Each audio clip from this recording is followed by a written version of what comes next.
The 9 to 5 is dead. Long live the fluid. 9 to 5. Remember when the office was a place you showed up to early, stayed late, and measured your dedication by the number of hours your chair was warm? That was our era, millennials.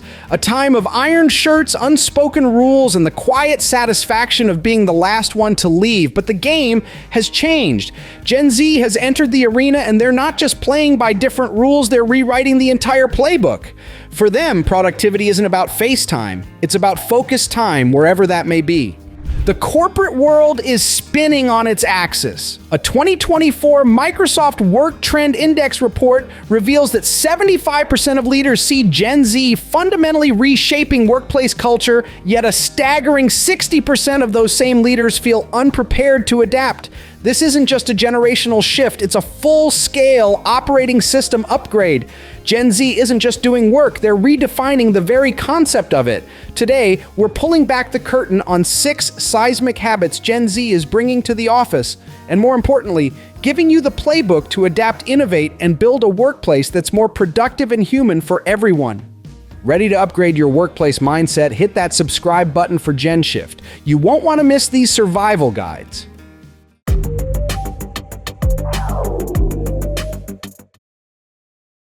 Habit 1.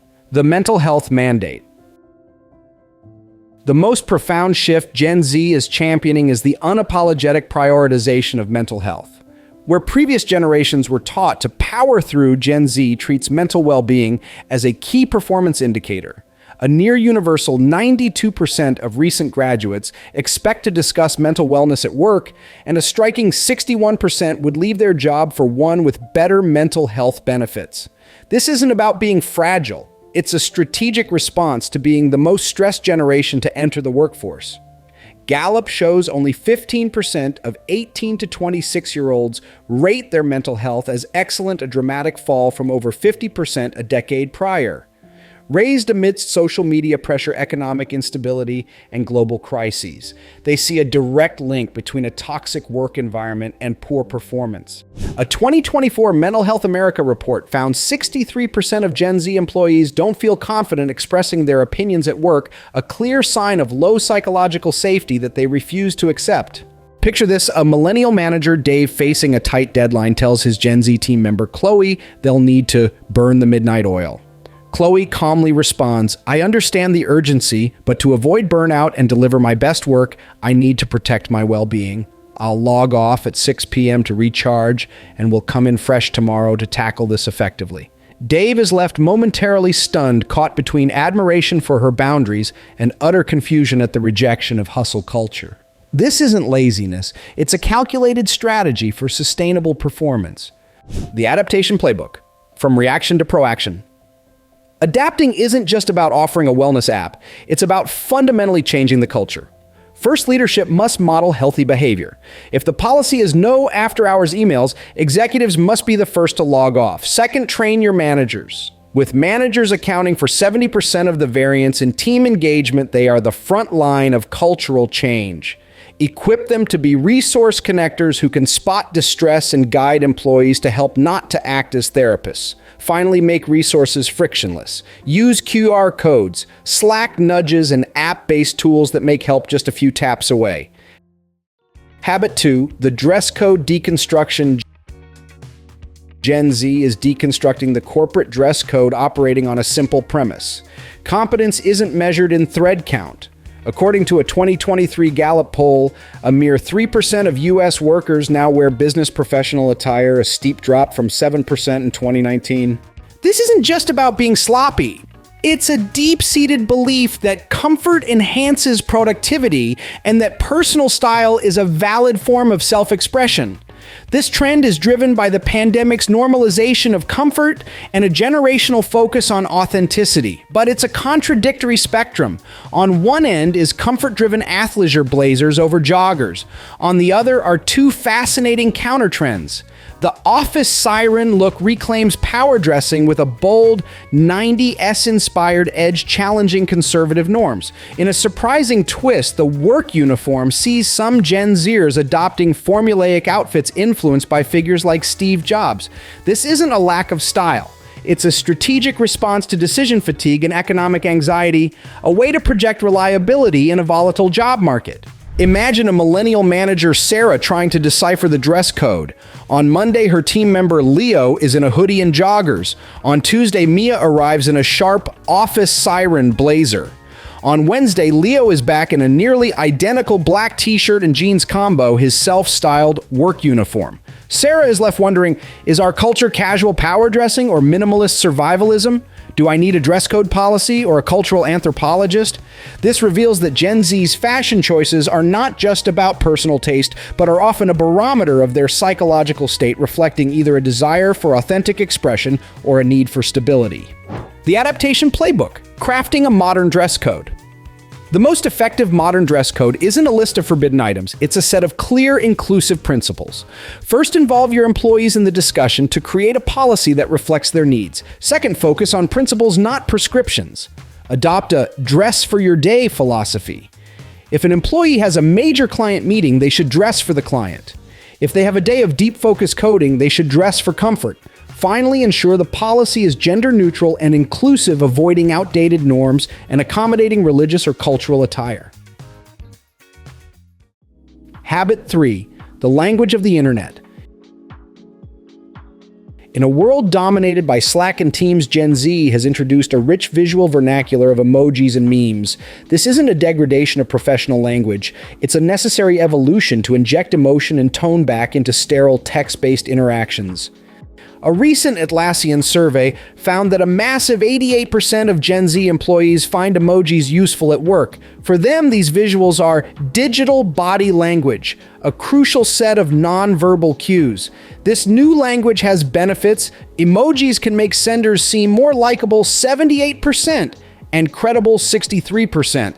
However, it's a minefield of misinterpretation. The simple thumbs up emoji, a clear "got it," for older generations can feel passive-aggressive or dismissive to many Gen Zers.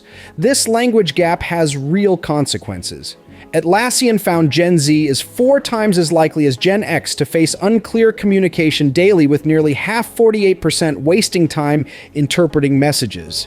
This isn't just awkward. With U.S. court cases referencing emojis and employment disputes skyrocketing, it's a tangible business risk. Here's a low-stakes example. A Gen Z employee, Alex, posts the "this is fine" dog meme in the team's group chat after a particularly challenging client call. He intends it as a moment of dark, relatable humor. His millennial manager, Ben, sees it and immediately sends a private message: "Is everything okay? Your post seems to indicate you're overwhelmed and the project is on fire." Alex then has to spend 5 minutes explaining that the meme is a cultural shorthand for "wow, that was tough, but we're getting through it," not a literal cry for help. The interaction highlights the potential for a complete tonal misfire. The Adaptation Playbook: A guide to visual vernacular. Navigating this new terrain requires a few clear rules. The most important is to know your audience and the company culture. In a formal environment or with new clients, err on the side of caution. The second rule is to mirror. If your boss or a client uses emojis, it's generally safe to reciprocate in a similar style. Third, when you do use them, start simple and professional. Stick to universally positive emojis like a simple smiley or clapping hands. Never use an emoji if you're unsure of its meaning. Finally, for managers, establishing a shared language can eliminate ambiguity, like using the eyes emoji to mean "I'm looking into this." Habit 4. The meeting revolution. The fourth habit is a full frontal assault on inefficient meetings. Gen Z's attitude isn't antisocial, it's profoundly pro-efficiency. They view traditional hour-long agendaless meetings as a colossal waste of time. Their mantra is simple: if it could have been an email, scheduling it was a failure of imagination. This isn't just a Gen Z complaint, it's a cross-generational pain point they are the first to actively challenge. A survey by Meeting Canary found that the top annoyance for baby boomers in meetings is when they drag on too long, 84%. This preference is shaped by a digital native mindset and heightened professional anxiety. Having grown up with on-demand everything, Gen Z applies the same logic to workplace communication. Asynchronous updates should be the default, while synchronous meetings are reserved for high-value problem solving. Their anxieties are telling 33% of Gen Z workers report being scared of meetings with unfamiliar faces, and a staggering 83% report increased anxiety over being asked to speak during a meeting. This drives a desire for structured, purposeful interactions where they can prepare rather than being put on the spot. Anecdotal snapshot, the "could this be a Slack message" internal monologue. Picture Jasmine, a Gen Z analyst, trapped in a 1-hour weekly team check-in. The manager spends the first 15 minutes rambling through updates that were already in an email. The next 30 minutes are a disorganized round robin with no clear goal. Jasmine's internal monologue is a rapid-fire calculation. This is 60 minutes times 8 people. That's 8 full hours of productivity lost across the team. This entire thing could have been a 5-minute stand-up or a shared Google Doc. I could have cleared my entire inbox by now. This isn't disengagement. It's a real-time audit of inefficiency. The adaptation playbook, the modern meeting manifesto. Running meetings that Gen Z and frankly everyone else will find valuable requires a disciplined approach. First, the agenda is non-negotiable. It must be sent in advance with clear desired outcomes to reduce anxiety and allow for preparation. Second, default to asynchronous communication. Before booking a meeting, ask the critical question, can this be resolved via Slack email or a collaborative document? Third, keep them short. Embrace the 30-minute meeting. Parkinson's law dictates that work expands to fill the time allotted. Finally, for longer workshops, build in dedicated downtime. This isn't a luxury, it's essential for maintaining focus. Habit 5, the purpose imperative. For Gen Z, a job is not just a source of income, it's an extension of their ethical compass. This fifth habit, the demand for corporate social responsibility (CSR), reframes employment as a values-based decision. They are shopping for employers with the same scrutiny they apply to consumer brands. The numbers are unequivocal. According to a 2024 Cone Communication study, 89% of Gen Z believe companies have a moral responsibility to address social and environmental issues. This belief directly translates into career decisions. Deloitte's 2024 survey found that 44% of Gen Z have rejected employers outright based on their values, and 50% have turned down specific assignments that conflicted with their ethics. Purpose is not a vague buzzword for this generation. They have a finely tuned detector for inauthenticity. Climate change is a primary driver, with 62% of Gen Z reporting feeling anxious about it, leading them to pressure their employers for meaningful action. They want proof of progress on diversity, ethical supply chains, and environmental impact, and they demand participation. Imagine a hiring manager wrapping up an interview with a promising Gen Z candidate named Priya. "Do you have any questions for us?" the manager asks. Priya opens her notebook. "Yes, I reviewed your latest CSR report. Could you provide specific data on your progress toward your 2030 carbon reduction goals? What are the current diversity metrics for the senior leadership team? And what opportunities are there for employees to participate in local community volunteering during paid work hours?" The manager suddenly realizes this isn't just an interview, it's an audit. Priya isn't just asking if she's a good fit for the company, she's determining if the company is a good fit for her values. The adaptation playbook, weaving purpose into your DNA. To meet this expectation, companies must move CSR from a peripheral PR function to a core business strategy. First, be radically transparent. Don't just make pledges, publish data on your progress on DEI sustainability and ethical sourcing goals. Second, empower employee involvement. Create employee-led green teams, offer paid time off for volunteering, and match employee donations. Third, align your actions with your words. You cannot champion mental health publicly while fostering a burnout culture internally. Gen Z will be the first to call out the hypocrisy. Finally, invest in your local communities. Habit 6, the Boundaryless office. The final habit is Gen Z's inherent view of work as an activity, not a destination. For a generation of digital natives, the traditional office is just one node in a network of potential workspaces. Their productivity is linked to autonomy and fluidity, not a specific desk. The data is overwhelming. A 2022 Deloitte survey found that 63% of Gen Z employees favor a hybrid work model. This isn't just a preference, it's a belief. A staggering 87% of employees feel they would be more productive if they could choose how often they work from home. This demand for flexibility unlocks potential but also presents challenges. While flexibility has a significant positive effect on job satisfaction and performance, it also creates a productivity paradox. A survey by Tubi revealed that 84% of Gen Z admit to watching TV while working from home, pointing to the challenge of managing productivity, the appearance of work without the substance. This new model creates deep challenges for managers who struggle to prevent the social isolation that 43% of remote workers under 25 report feeling. Consider a fast-paced montage of a Gen Z employee's workday.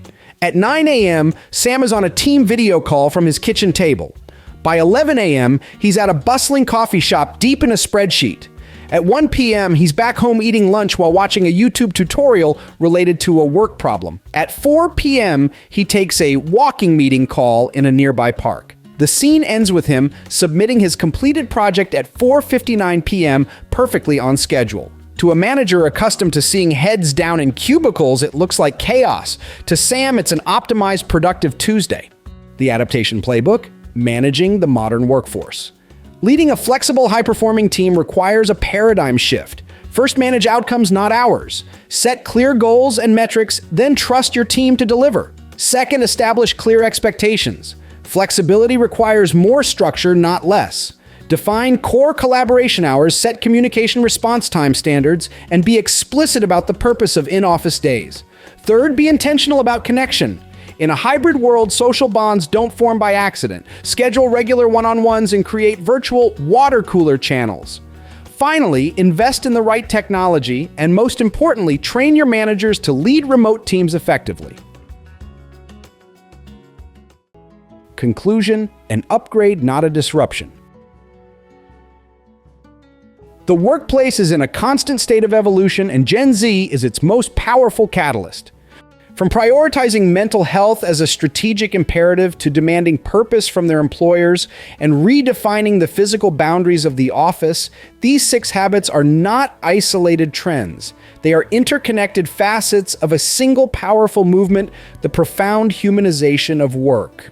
Gen Z is not trying to break the workplace. They are trying to upgrade it. They are pushing organizations to be more intentional, more trusting, more flexible, and more aligned with human values. The future of work they are ushering in, one defined by radical flexibility, outcome-based performance, and a non-negotiable integration of well-being and purpose, is not a Gen Z agenda. It's a smarter, more sustainable model that ultimately benefits every generation in the workforce. The companies that embrace this evolution will thrive. Those that resist will become relics. What new Gen Z habit do you see as the most positive force in your workplace? Share your thoughts in the comments below. If you're adapting to these changes, don't forget to subscribe to GENSHIFT. Let's shape the future of work together.